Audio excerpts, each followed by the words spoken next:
이 성경 말씀을 봉독하겠습니다. 성경 봉독은 창세기 20장 1절부터 7절까지입니다.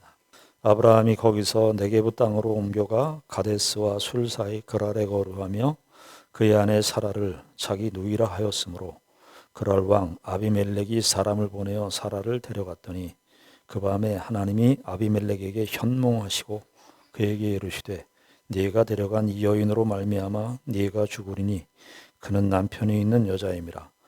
아비멜렉이 그 여인을 가까이 하지 아니하였으므로 그가 대답하되 주여 주께서 의로운 백성도 멸하시나이까. 그가 나에게 이는 내 누이라고도 하지 아니하였나이까.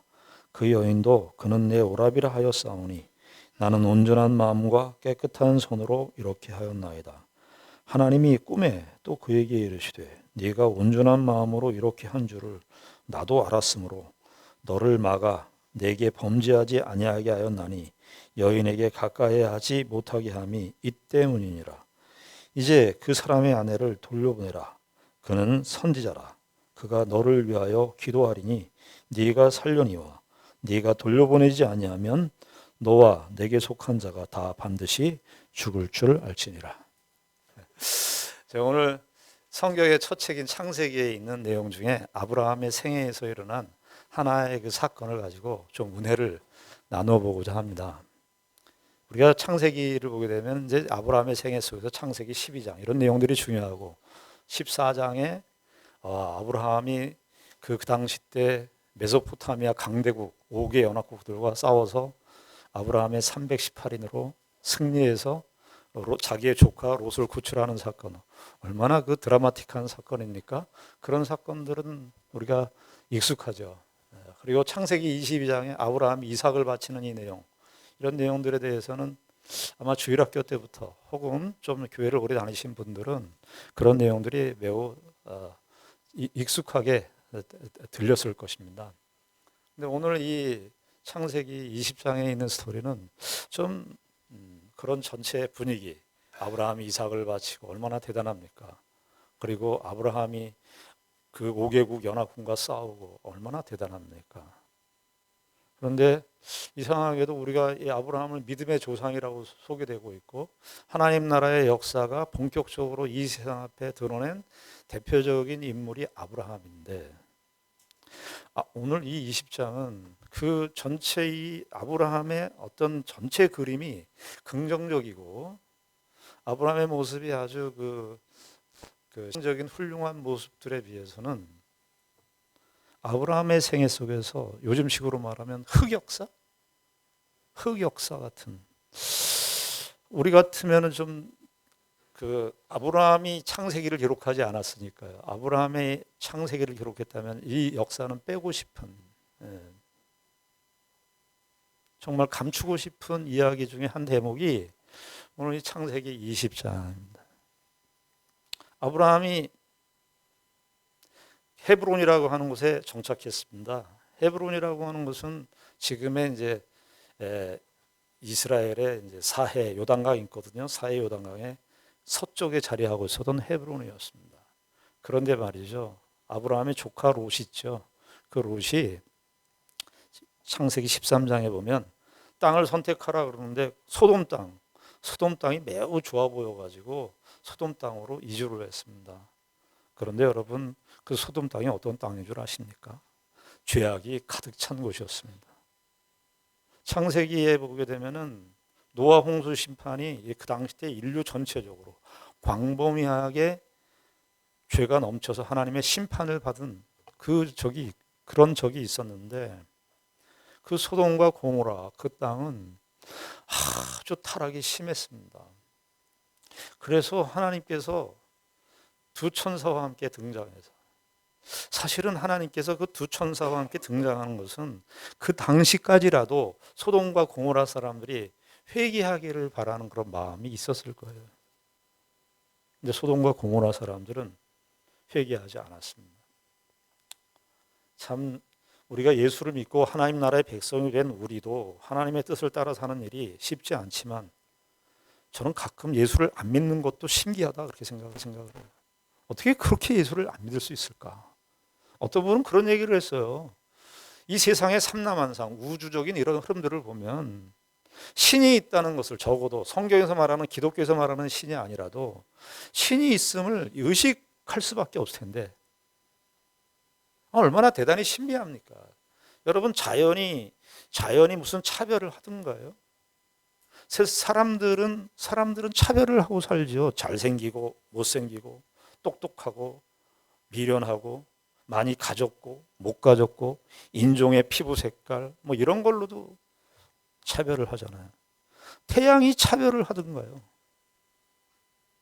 햇빛이 뭐 잘생긴 사람들한테 더 햇빛을 더 잘 보여주시고 못생긴 사람들한테 햇빛을 감추시고 그러시나요? 이 자연이 우리에게 차별을 주는 그런 이런 자연의 섭리를 우리가 놓고 볼 때도 신이라고 하는 사실을, 신이 있다고 하는 사실을 받아들일 수밖에 없을 텐데 그것을 안 믿는 그것도 대단한 거죠. 근데 소돔과 고모라 사람들이 그 하나님을 떠난 게 문제가 아니라 하나님을 떠나서 결국엔 도덕적인 타락이 얼마나 심각하게 완전히 그 도시를 물들었어요. 근데 그 서쪽이에요. 그러니까 헤브론은 그 사해 쪽을, 사해를 중심으로 해서 보면 아브라함은 그 동쪽에서, 서쪽에서 살고 있었고 소돔과 고모라는 서쪽에 위치하고 있었습니다. 그런데 하나님의 심판을 받아가지고요, 소돔과 고모라가 유황불이 떨어져서 멸망을 당합니다. 이 유황불이, 여기 우리가 뭐 20장 읽었습니다만 19장 28절에 보면 그 소돔과 고모라가 멸망당하는 상황이 기록되어 있는데 28절, 19장 28절, 소돔과 고모라와 그 온 지역을 향하여 눈을 들어 연기가 옹기가마의 연기같이 치솟음을 보았더라. 뭐 장면이 상상이 안 돼요. 글자로 기록되어 있으니까. 저는 근데 이 장면을 보면서 무슨 장면을 연상했냐면 예전에 그 스미소니언 TV에서 미국이 일본의 나가사키와 히로시마에 핵폭탄을 날리기 전에 핵폭탄 실험을 한 걸 보여주더라고요. 그 기록으로, 다큐멘터리 기록으로 남겨놨더라고요. 그 핵폭탄을 터뜨렸는데 정말 구름 모양이요, 버섯 구름이에요. 버섯 구름. 와, 본인들도 그 미국에서 그걸 실험했을 때 그것이 사람들이나 이 우리가 보이는 이 세상들, 물질 세계에 얼마나 큰 피해를 줄지를 예상을 못했어요. 왜냐하면 사막에서 했기 때문에. 대단히 놀랍다는 것만 알은 거예요. 나가사키, 히로시마에 그 두 대를 떨어뜨렸죠. 엄청납니다. 지금은 뭐 핵무기가 더 발전이 돼가지고 그 파괴력이 어느 정도 될 수 있을 줄은 우리가 상상을 못합니다. 근데 이 창세기 19장 28절에 보면 유황불로 소돔과 고모라가 심판을 당합니다. 그거를 목격한 사람이 누구였어요? 아브라함이었어요. 무시무시해요. 연기가 재같이 이렇게 날아가는 소돔과 고모라의 그 심판의 양상을 보고 아브라함이 두려워서 그랬는지 20장에 보면 아브라함이 거기서라고 돼요. 20장 1절에 보면 아브라함이 거기서, 이 거기서는 헤브론입니다. 헤브론이 이제 예루살렘하고 가까운 데거든요. 근데 거기서 떠나 네게부 땅으로 옮겨갔어요. 여러분들이 좀 이스라엘의 지리를 알았으면 좋겠는데 어디냐 하면은 헤브론에서 말이죠, 남방 땅 밑에 쪽으로 내려옵니다. 두려웠던 것 같아요. 그래서 네게부라고 하는 지역은 지도를 보면 한 헤브론에서 한 45km, 50km 정도 됩니다. 그런데 여러분, 이게 떠나는 곳이 아브라함이 그냥 단신이 아니에요. 아브라함이 그냥 그걸 보고 겁나서 그냥 단신으로 이렇게 쉽게 떠날 수 있는 그런 상황이 아닙니다. 왜냐하면 아브라함의 나이 99세 때, 사라의 나이 89세 때 창세기 17장, 18장에 보게 되면 하나님께서 이삭을 임신케 하십니다. 그러니까 사라가 지금 임신한 상태예요. 몇 개월이 있는지는 정확하게 알 수 없어요. 임신한 상태에서 떠나는 겁니다. 쉬운 발걸음이 아니죠. 그리고 우리가 창세기 14장에 보면 아브라함과 318인의 종이 있었다 그랬잖아요. 그러니까 아브라함은 그의 그 종들도 꽤 많았던 것으로 보여요. 그러니까 그렇게 쉽게 쉽게 움직일 수 있는 그런 상황이 아닌데 가축들도 많았고 그런데 거기서 그 헤브론에서 떠나게 됩니다. 무엇이 아브라함을 떠나게 했는지 그 동기는 알 수 없지만 아마 공포, 두려움 이런 것들이 그 이제 임신하게 된 아내 사라를 데리고 300여 명 되는 이상 종을 데리고 소와 양떼들을 데리고 움직여야 되는 거예요. 우리가 요즘에 이사가 굉장히 쉬워졌지만 그래도 이사라는 건 쉽지 않은 겁니다. 그런데 그가 그랄이라고 하는 곳에 도착합니다. 이 그랄이라고 하는 곳은 어디냐 하면은 그 네게부 지역의 그랄인데 그 당시에요. 북쪽에는 메소포타미아 세력이 있었고 북방 세력이에요. 남방 세력은 애굽 세력이에요. 애굽 세력은 남방 세력은 항상 북진을 하려고 그래요. 그리고 북방 세력들은 항상 남방으로 내려오려고 그래요. 그래서 그 사이에 끼어 있는 나라가 이스라엘이에요. 우리나라하고 비슷해요. 해양 세력인 일본이 항상 우리나라 거쳐서 오고 러시아나 중국은 우리나라를 통해서 일본을 점령하려고 그러고 북방 세력과 남방 세력의 접경지가 우리나라이기도 한데 이스라엘도 딱 그래요. 요 네게부라고 하는 요 그랄이라고 하는 지역은 바로 거기에 핵심 지역이었어요. 무역이 활발했습니다. 그러니까 아마 아브라함이 소돔과 고모라 멸망당한 걸 보고 자기의 삶의 안전을 꾀하기 위해서 그 어려운 발걸음을 그랄까지 인도했던 것 같아요. 그랄에. 그런데 보십시오. 2절에 보면은 아브라함이 거기 도착하자마자 어떤 생각을 제일 염두에 두고 살았는지를 보여주는 표현이 나오는데요. 2절에 보면 그의 아내 사라를 자기 누이라 하였다 하는 거예요. 과거사로 되어 있는데 아마 이게 시일이 어느 정도 있는지를 모르겠어요.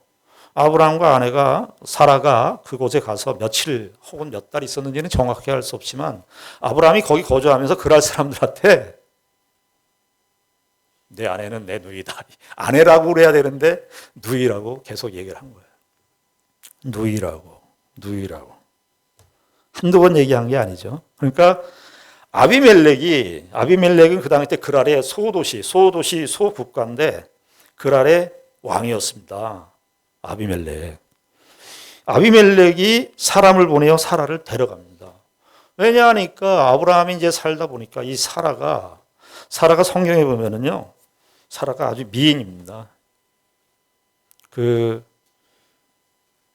사라의 나이가 지금 89세인데 학자들은 그런 얘기를 해요. 임신을 했으니까 아무래도 여성 호르몬이 좀 많이 이렇게 몸에 작용을 일으켜서 젊은이의 아름다운 젊은 20대, 30대의 그런 팽팽한 여자의 아름다움은 아니지만 그래도 어떤 그 원숭미가 있었던 여인이지 않았는가. 그러니까 아마 아비멜렉은 자기가 그 그랄 지역에서 있었던 여인들하고 어떤 다른 풍모, 사람이 그렇잖아요. 아무리 나이를 먹어도 멋있을 수 있어요. 나이 먹어서 나오는 그런 중후한 매력이라든가 그 인생을 겪어오는 그 깊은 멋이라든가 이런 것들은요, 젊은이들의 그 멋으로 따라올 수 없는 겁니다. 여하튼 아비멜렉은 아내를 누이라고 했으니까 자기와 같이 이제 그 당시에 문화적 풍습을 따라서 아내를 삼아도 되겠다라고 생각을 했던 것 같습니다. 3절에 변수가 생기죠. 1절부터 7절까지는 아브라함은 화자로 등장하지 않아요. 누구랑 대화하느냐 하면 3절부터 7절까지가 하나님과 아비멜렉과 대화를 해요. 이 성경에 이게 참 우리가 성경을 그냥 아멘입니다 그렇게 해서 읽지만 참 읽어보면 성경이 참 우리의 생각, 일반의 보편적인 문학적 양식 이런 것들을 그 궤를 뛰어넘어요. 그걸 의식하려고 그런 것도 아니고 성경은 그냥 그 성경의 흐름을 따라서 진술을 합니다. 근데 그 밤이라고 하는 건 어떤 밤이겠어요? 아비멜렉이 그 아내 아브라함의 아내죠. 사라를 데려다 놓고 하룻밤을 보내려고 하는 그 결정적인 밤이었다. 근데 이 밤이 얼마나 아슬아슬한 밤인 줄 아셔야 돼요. 하나님이 아비멜렉에게 현몽하셔. 꿈에 나타났다는 거예요. 그러면서 이렇게 얘기하시죠. 그에게 이르시되 내가 데려간 이 여인으로 말미암아 네가 죽을 것이다. 그는 남편이 있는 여자다. 하나님은 이제 우리가 결론적으로 보게 되지만 하나님 왜 이렇게 하셨을까요? 아니 그냥 보통 필부 같은 그냥 보통의 남자의 보통의 아내, 이방 땅에서 온 아내, 그 누이라고 얘기했으니까 이제 아비멜렉이 의로운 사람이에요. 그 당시에 그 고대 제국의 왕들하고는 다른 도덕 관념이 있었던 사람입니다. 나중에 이제 하나님과 대화하는 속에서 나오는데, 근데 하나님이 왜 이렇게 급하게 아비멜렉의 꿈에 나타나셨을까? 창세기예요. 중요한 주제 중에 하나가 뭐냐 하면요, 아브라함의 후손이 누가 될 것인가 하는 것입니다. 그 하나님 나라의 역사가 아브라함부터 시작되는데 아브라함의 후손이 과연 누가 될 것인가? 이것이 초미의 관심사였어요. 근데 14장에 보면 13장에 보면 롯과 결별을 해요. 롯과 결별되는 거 보니까 롯은 아브라함의 후손이 될 수 없구나. 그래서 14장에 그 메소포타미아 연합군하고 싸워서 거기 다메섹 엘리에셀이 아마 혁혁한 공을 세웠나 봐요. 건강한 사람이었던 것 같아요. 아브라함이 묻습니다. 다메섹 엘리에셀이 후손입니까? 아니야. 16장에 가면은 나이가 점점 들어가는데 후손은 안 생기니까 아브라함의 아내 그때는 사레였죠. 사레가 하갈 아브라함의 여종에게 들어가서 아이를 낳아라. 그래서 이삭을 낳았죠. 근데 이스마엘을 낳았죠. 근데 이스마엘도 아브라함의 후손이 아니야. 정통 후손이 아니야. 89세 때 하나님께서 이삭이 나올 거야. 17장, 18장에 그래서 하나님께서 먼저 아브라함에게 나타나셔서 이삭을 줄 것이다 약속하셨고, 18장에서 이제 사라가 아브라함과 장막에서 이야기하는 걸 듣고 사라가 웃어요. 속으로 웃어요. 여러분들 그런 웃음 웃어봤어요? 우린 재미있고 즐거워서 웃죠. 아브라함과 사라가 89세, 아브라함의 나이 99세, 그때 이삭을 주겠다고 할 때 둘 다 아브라함과 사라가 웃었어요. 그 웃음은 뭘까요? 그 허탈한 웃음이라는 거 아세요? 허탈한 웃음. 나이 89세. 무슨 말이 됩니까, 하나님? 그냥 넋이 빠져서 웃은 거예요. 참, 하나님이 그런데 뭐라고 그러시냐면, 야, 너 웃었다. 너 웃었는데, 너 아들 낳으면 그 이름을 이삭이라고 쳐. 이삭이라는 말이 웃음이라는 뜻이거든요. 하나님이, 야, 너 그걸 못 믿어가 아니라, 너희들 평생 보라고. 이삭을 이삭을 키우면서 이삭을 부를 거 아니에요. 이삭을 계속 부를 거 아니에요. 그렇지. 우리가 하나님의 능력으로 살지. 하나님의 능력으로, 하나님의 전적인 능력으로, 하나님의 은혜로, 조금 조직신학적 표현으로 하자면 하나님의 주권적인 능력으로, 주권적인 섭리로 아브라함의 인생을 인도하시는구나를 이삭을 키우면서 보게 하신 거죠.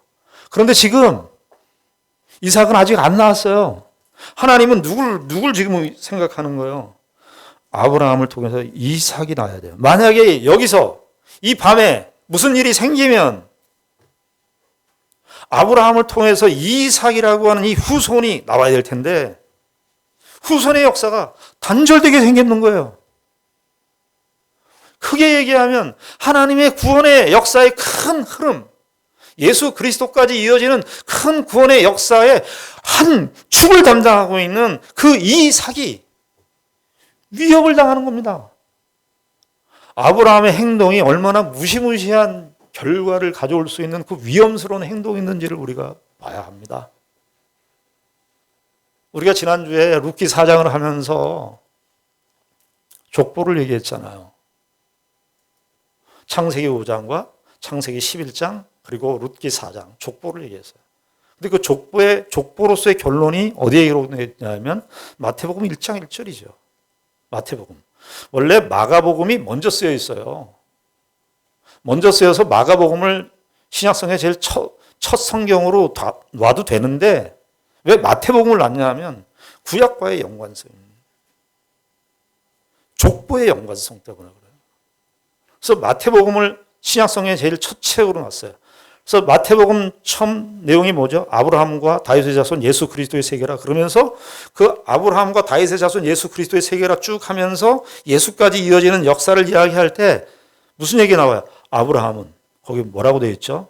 족보에 아브라함은 이삭을 낳고, 이삭이 빠져버리면 하나님의 구원의 역사가 큰 위협을 당하는 거예요. 우린요, 구약 성경을 읽는 게 옛날에 우리가 우리 옛날 책, 역사책 같은 거, 소설책, 옛날 책 같은 거 보면서 고전이나 유명한 고전을 보면서 도덕적으로 이런 책이 참 유익하구나. 도덕적으로 이런 일들 하면 안 되겠구나. 이런 어떤 교훈들, 그런 교훈들은 다 있어요. 그러나 우리가 신약 시대를 사는 우리가 구약 성경을 보는 그 관점이나 이런 것들은 완전히 달라요. 우리의 운명이 거기 직결되어 있다니까요. 아브라함과 이삭과 야곱을 따라서 하나님의 구원의 역사가 예수까지 이어지는 역사인데 예수를 통해서 우리가 구원을 받잖아요. 로마서 6장에 의하면 예수 그리스도께서 우리와 연합하셨다고 그래요. 연합하셨다고.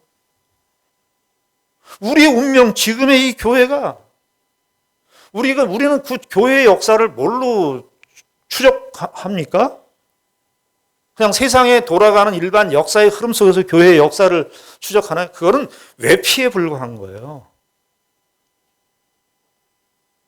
교회의 가장 근본적인 역사는 적어도 아브라함, 이삭으로부터 이어지는 그 역사의 연결성이에요.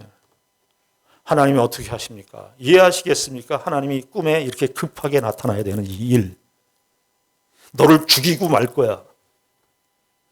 하나님의 의지, 하나님께서 그의 약속을 이루시려는 하나님의 의지를 우리는 읽게 되는 거예요.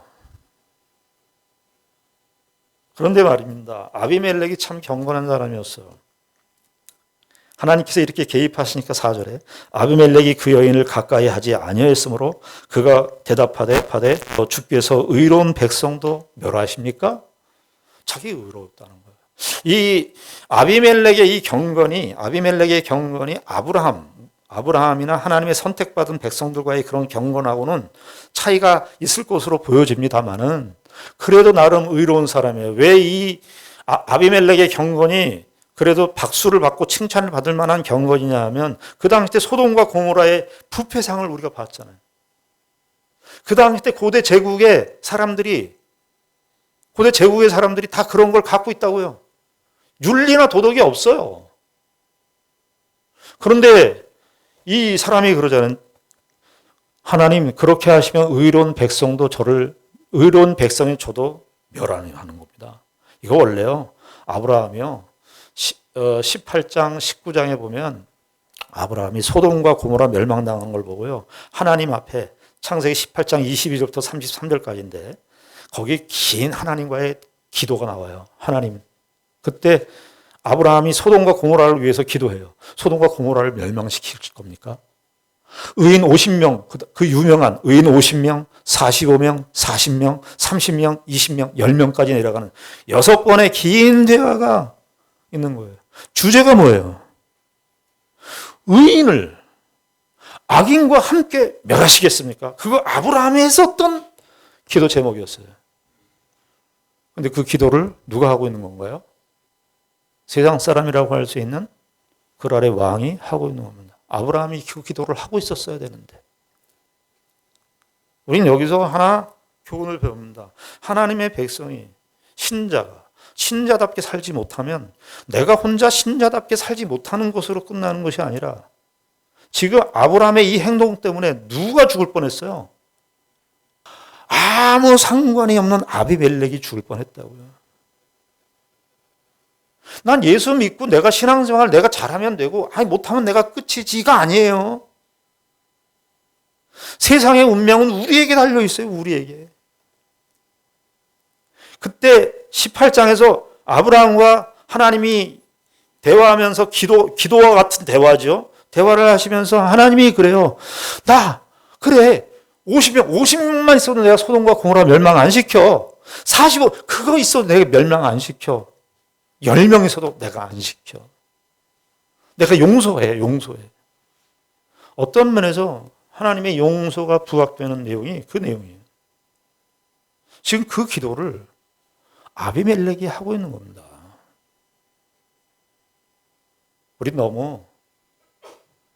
우리 기독교를 다 내 중심화했어요.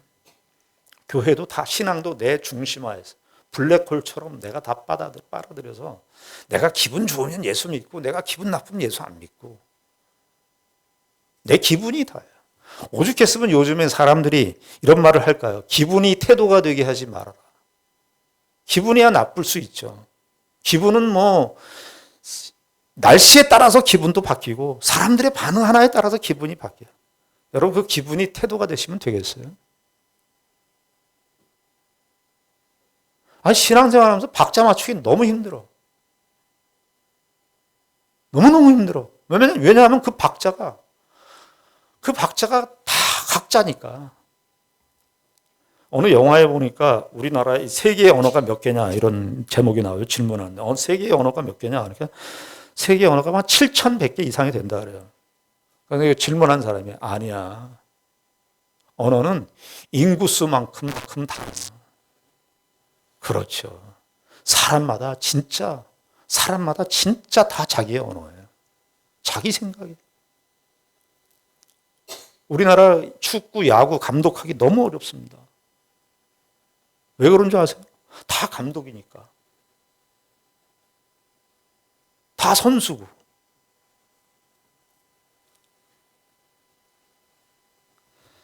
아브라함이 이러한 모습을 보입니다. 여기 하나님이 얼마나 심각하면 꿈을 2번 나타나서 5절, 6절에도 보면 하나님이 또 꿈에 또 그에게 이르시되 네가 온전한 마음으로 이렇게 한 줄을 나도 안다는 거예요. 나도 안다. 너를 막아 내게 범죄하지 아니하겠나니 여인에게 가까이 하지 못하게 함이 이 때문이라. 이게 막았다는 말이 무슨 말이냐면 나중에 17절에 보면 17절 18절에 보면 이 말이 나옵니다.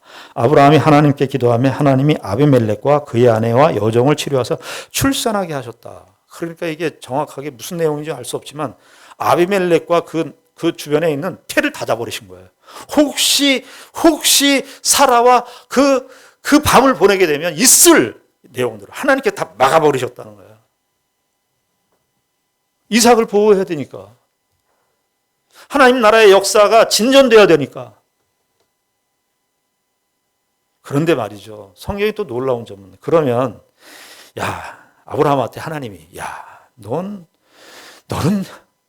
그게 뭐냐? 너 이제까지 내가 하나님이 어떤 분이신 줄 너에게 보여줬지 않냐? 내가 너에게 어떻게 역사하셨는지 보여줬지 않냐? 너 왜 이 세상 이방 땅에 오면 또 그렇게 아내를 누이라고 하는 이 일을 너 왜 하냐? 따질 것 같은데.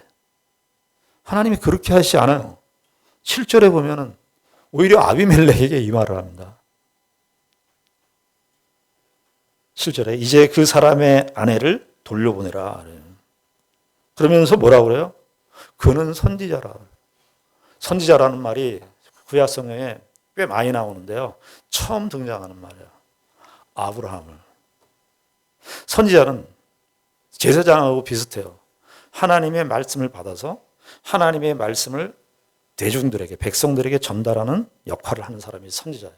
하나님의 축복을 예언해라. 하나님의 축복을 예언하는 거예요. 하나님의 심판을 예언해라. 하나님의 심판을 예언하는 거예요.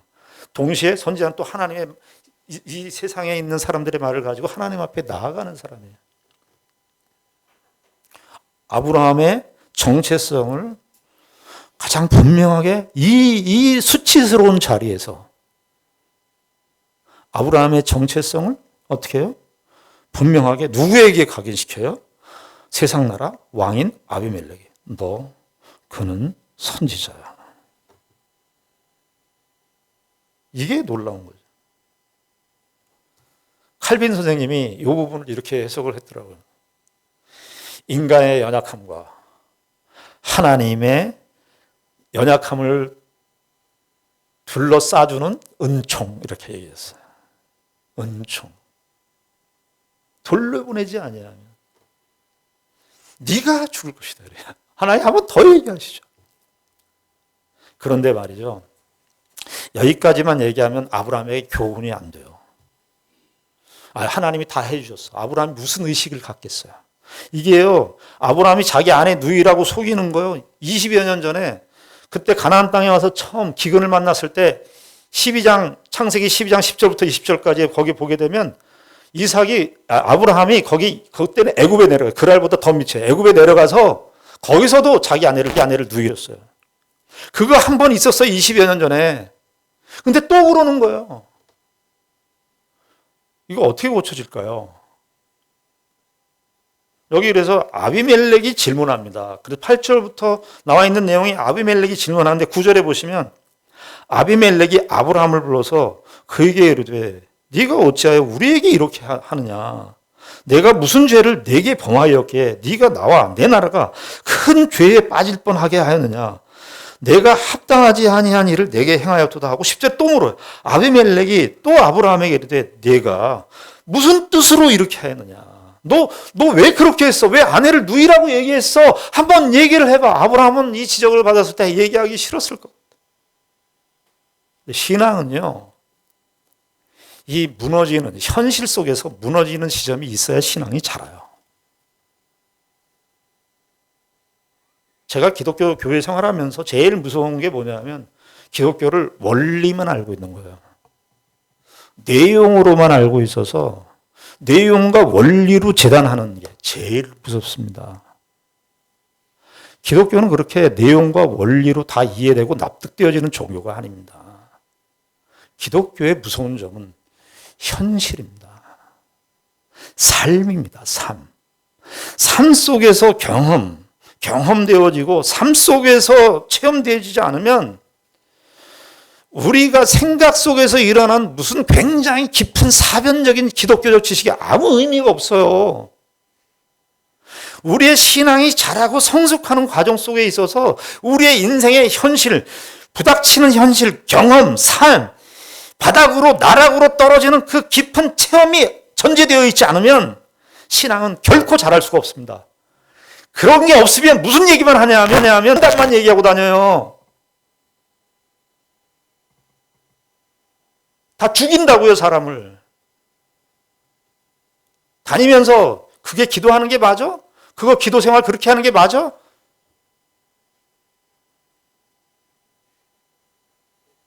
기도 시간에 눈 떴어, 안 떴어? 아브라함은 이 대답을 하죠. 그래서 10절에 보면 11절에 보면 아브라함이 이르되 이곳에서는 하나님을 두려워함이 없으니 내 아내로 말미암아 사람들이 나를 죽일까 생각하였으며 또 그는 정말로 나의 이복 누이로서 내 아내가 되었음이니라. 하나님이 나를 내 아버지의 집을 떠나 두루 다니게 하실 때에 내가 아내에게 말하기를 이후로 우리의 가는 곳마다 그대는 나를 그대의 오라비라 하라. 이것이 그대가 내게 베풀 은혜라 하였으나 사라도 마찬가지였다는 거예요. 이게 어떻다는 거예요? 하나님을 경험하면서도 하나님의 은혜를 받으면서도 세상을 만나면 어떻게 해요? 나 이러기로 작정한 거예요. 아브라함이 믿음의 여정을 시작하고 갖고 있었던 그 죄의 뿌리 깊은 실상이 누구 앞에서? 아비멜렉 앞에서 자기의 민낯이 영적인 무지와 실력 없음이 드러난 거예요. 여러분, 그러니까 쉽게 생각하지 마십시오. 인생과 삶에 대해서 그런 간단하게 우리가 딱 끝낼 수 있는, 한 문장으로 끝낼 수 있는 정답은 존재하지 않습니다. 아브라함이 이때 나이가 99세고 175세에 죽습니다. 그러니까 한 거의 70년간의 삶이 남아있는 거예요. 아브라함은 반드시 겪어야 하는 과정이었어요. 이것이 없으면요, 사람 안 됩니다. 우리는 다 현실의 안정과 나 더 이상 귀찮은 일 안 하기를 바라요. 그래서 그러신 분들 보면 다 그러신 분들이 다 뭐냐면 기독교 신앙도 접했어. 기독교 신앙도 만났어. 근데 삶에 아무런 불편이 없고 아무런 어려움이 없어요. 그러면 딱 정답 얘기해요. 여러분, 이거 쉬운 일이 아닙니다. 세상이 그렇게 만만합니까? 창세기 26장에 가면요, 이 시기로 한 70년, 80년 지난 이후에 이삭도 똑같이 이 실수를 합니다. 그게 뭐죠? 이 자유주의 성경학자, 비평학자들은 성경 사본이 뭐 어떻게 돼가지고 뭐 이건 중복된 내용이다 그렇게 얘기하는데 신앙을 모르는 거예요. 그만큼 뭐라는 거예요? 세상이 우리에게 그렇게 무섭더라고요. 우리 추위를 겪었죠. 지난주 한 주 동안 추웠죠. 여러분들 추위를 실제 경험했을 때 하고 방 안에서 따뜻한 상황 속에서 있을 때 추위를 생각하는 거하고 어떤 게 더 추울 것 같아요? 심리적인 추위가 훨씬 추워요. 제가 등산을 그냥 이를 악물고 딱 갔는데 영하 10도였는데 하고 나니까 뭐 괜찮더라고요. 아브라함이, 이삭이, 그리고 우리 모두가 다 이 세상 앞에, 우리가 세상의 이 힘 앞에 우리가 살아가는데 막상 맞닥뜨려 보면 뭐 별거 아닌 건 아니죠. 맞닥뜨려 보면 고생하는데 그 맞닥뜨리기 전에 갖고 있었던 심리적인 공포가 내 앞길을 가로막아. 그래서 거기서 그냥 그 바깥에 나가지 않고 혼자 생각하고 추억하고 그래서 혼자 자기 무너지고. 아브라함은 그랄에 가서 이 사실을 어떤 면에서 직면해야 했어요. 그래야 하나님이 인도하시는 걸 알죠. 하나님이 여기서 개입하시지 않죠. 하나님이 개입하시지 않습니다. 아비멜렉의 질문 앞에서 서게 하죠. 하나님이 안 계신다고요? 하나님은 우리에게 뭐 어려운 문제 있고 그런 거 착착 해결해주는 해결사고, 어려운 문제 해결 안 해주면 하나님은 안 해주시고, 그래서 하나님이 안 계시다고요? 아니요. 우리의 인생을, 저와 여러분들의 신앙 인생을 다 직면하게 하세요. 직면하게. 그래야 우리의 신앙이 비로소 자라니까요. 성숙해지니까요. 세상에서도 그러잖아요. 자식들을 호의호식 시키고 다 하면 자식이 사람이 되는 거예요.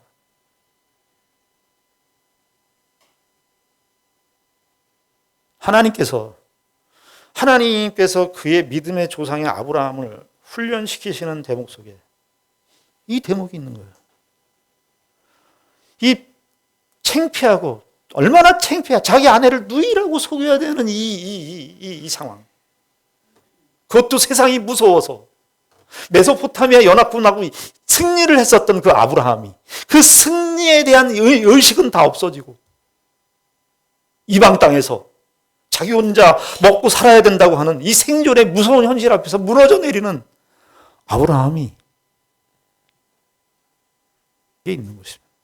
그러니 여러분, 너무 세상에서 막 손가락질하고 비난하고 어떤 일들에 대해서 비난하는 일들에 대해서 여러분들 너무 거기 같이 동조하지 마십시오. 부메랑 나갑니다. 내가 그렇게 사람들한테 손가락질을 하고 있었던 그 비난의 말들이 다 내게로 돌아와요. 하나님께서 저와 여러분들의 인생 속에서 아브라함의 인생의 여정과 같이 저와 여러분들의 인생에서 그것을 직면하게 하시고 거기서 하나님의 사람으로 자라가는 것입니다. 성화란 뭐죠? 성화란 되어져 가는 거잖아요. 되어져 가는 거. 된 게 아니잖아요. 된 게 아니잖아요, 지금. 우린 자꾸 된 걸로 얘기해요. 너 왜 이거 안 되냐고 그래요. 되어져 가는 거잖아요. 됐다 안 됐다를 반복하는 거예요. 됐다 안 됐다를 된 것 같기도 하고 안 된 것 같기도 하고를 반복하는 게 우리의 인생이에요. 신앙 인생이에요. 그러니까 안 된 것 같은 모습 보고 쉽게 우리가 말하지 말자고요. 최소한 그거 하지 말자고요. 우리가. 하나님께서 저와 여러분들의 인생을 인도하신다는 사실을 기억하시고 이 성화의 가정에 부르심을 받았다는 거 기억하시고 그래도 하나님께서 우리를 이 연약한 가운데서도 우리를 선지자로 부르시고 인도하신다는 사실을 믿고 저와 여러분들의 인생길을 걸어가시는 은혜가 있기를 바랍니다. 기도하겠습니다. 하나님 아버지 은혜를 감사합니다. 우리가 사는 인생이 사실은 만만치 않습니다. 누구 하나 내 인생을 본받으라고 얘기할 만한 건덕지가 없는 것이 우리 인생입니다. 그런데 우리는 기도낭을 믿고 들어오면 갑자기 다른 사람이 돼서 인생의 연약함과 실수와 부족함에 대한 이해가 왜 이렇게 협소해지는지 모르겠습니다. 아버지 하나님, 저희들을 이 무지와 이 연약함을 기억하시고 우리에게 은혜를 베푸셔서 우리의 부족함과 우리의 실패에도 불구하고 일하시는 우리의 정체성을 두고 일하시는 그 하나님의 일하심을 우리의 인생 속에서 더 많이 더 깊이 확인하는 우리의 인생이 될 수 있도록 인도하여 주시옵소서. 예수님 이름으로 기도드리옵나이다. 아멘.